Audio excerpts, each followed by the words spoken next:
गुवाहाटीच्या एका 5 स्टार हॉटेलमध्ये एक व्यक्ती फोन करतो. फोन केल्यावर तो बोलतो की रूम नंबर 922 मध्ये तुम्हाला जायला हवं. तिथं एक व्यक्ती घायाळ पडला आहे आणि तो गंभीर अवस्थेत आहे. हे ऐकताच रिसेप्शनची स्टाफ लोक रूम नंबर 922 कडे धावतात आणि जसाच रूम नंबर 922 चा दरवाजा उघडतात, मध्ये त्यांना एक रक्तानं घायल झालेला व्यक्ती दिसतो. त्याच्याजवळ जाऊन बघितल्यावर तो मृत झाल्याचं समजलं. नंतर या घटनेची माहिती पोलिसांना देण्यात येते. पोलीस वेळेवर पोहोचतात आणि या घटनेचा तपास करू लागतात आणि आरोपीचा शोध घ्यायला लागतात. शोध करत असाच काही वेळ निघून जातो आणि पोलीस शेवटी आरोपीला पकडतात. आणि जेव्हा या घटनेचा खुलासा होतो तेव्हा मृत व्यक्तीची ओळख समोर येते. हा व्यक्ती कोणी साधारण नसून पुण्यातला एक करोडपती उद्योजक होता. पण मुलीच्या नादामुळं त्याची हत्या झाली आहे. हत्या झालेला व्यक्ती कोण आहे, त्याची हत्या का झाली आणि काय आहे प्रकरण, चला पाहूयात आजच्या व्हिडिओमध्ये. पण त्या अगोदर आपण अजूनही आपल्या मराठी क्राईम डायरी चॅनलला सबस्क्राईब केलं नसेल तर आत्ताच करून घ्या आणि शेजारील घंटी नक्की दाबा, जेणेकरून आपल्या चॅनलवरती आलेला नवीन व्हिडिओ तुमच्यापर्यंत लवकरात लवकर पोहोचेल. तर चला सुरुवात करूयात. ही घटना आहे आसाम राज्यातील गुवाहाटी शहरामधली. खरं तर कथेची सुरुवात होते पश्चिम बंगालमधल्या कोलकात्यामधून. वेळ आहे सप्टेंबर 2023ची. पुण्यात राहणारा संदीप कांबळे, ज्याचं वय 42 वर्ष होतं, तो एक कार डीलर होता.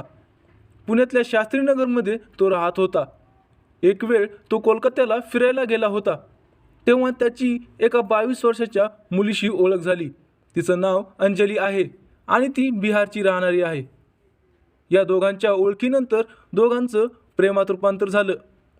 यानंतर दोघांत शारीरिक संबंधही निर्माण झाले. त्यावेळेस संदीपने दोघांचे नग्न अवस्थेत असलेले मोबाईलमध्ये फोटो काढले आणि नंतर संदीप कोलकात्यात जायचा तर कधी अंजली पुण्याला येत असायची आणि हॉटेलमध्ये राहून दोघं शारीरिक संबंध प्रस्थापित करत होते आणि याचेच संदीप फोटो काढत होता. पुढे संदीपला अंजलीबरोबर लग्न करायचे होते आणि यासाठी त्यानं तिच्या मागं लग्नासाठी तगादाही लावला. मात्र लग्नासाठी अंजली तयार नव्हती.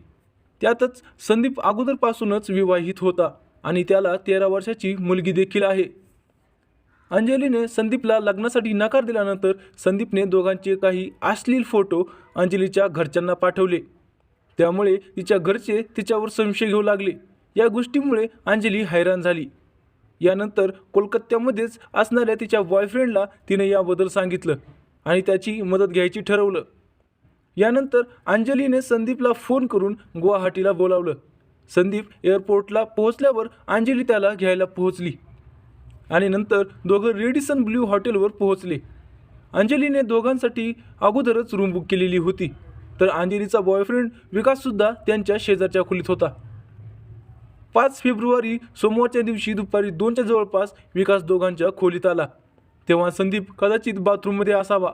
विकासने खोलीत येऊन संदीपचा फोन उचलला आणि निघाला. पण संदीपने विकासला त्याचा फोन उचलताना बघितलं. दोघांमध्ये नंतर बाचाबाची झाली.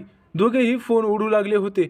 त्यातच विकासनं संदीपला जोरात धक्का दिला. यामुळे संदीप जमिनीवर आपटला आणि तिथंच बेहोश झाला. विकास आणि अंजलीने वेळ पाहून तिथून पळ काढला. जाता जाता हॉटेलच्या रिसेप्शनला फोन करून रूम नंबर 922 मध्ये जायला सांगितलं. जसंच रिसेप्शनच्या लोकांनी रूम नंबर 922चा दरवाजा उघडला, तिथं त्यांना संदीप फरशीवर रक्तात पडलेला दिसला. त्याच्यापाशी जाऊन पाहिलं तर तो मृत झाला होता. रिसेप्शन मॅनेजरने लागलीच पोलिसांना फोन करून या घटनेची माहिती दिली. पोलीस हॉटेलवर पोहोचले. मृत व्यक्तीचा तपास करून आरोपींचा शोध करू लागले. त्यासाठी त्यांनी अगोदर CCTV कॅमेरे तपासले. नंतर हॉटेलमध्ये येणाऱ्या लोकांची यादी तपासली. यावर त्यांना दोघे आरोपी कोलकात्याचे असल्याचं समजलं.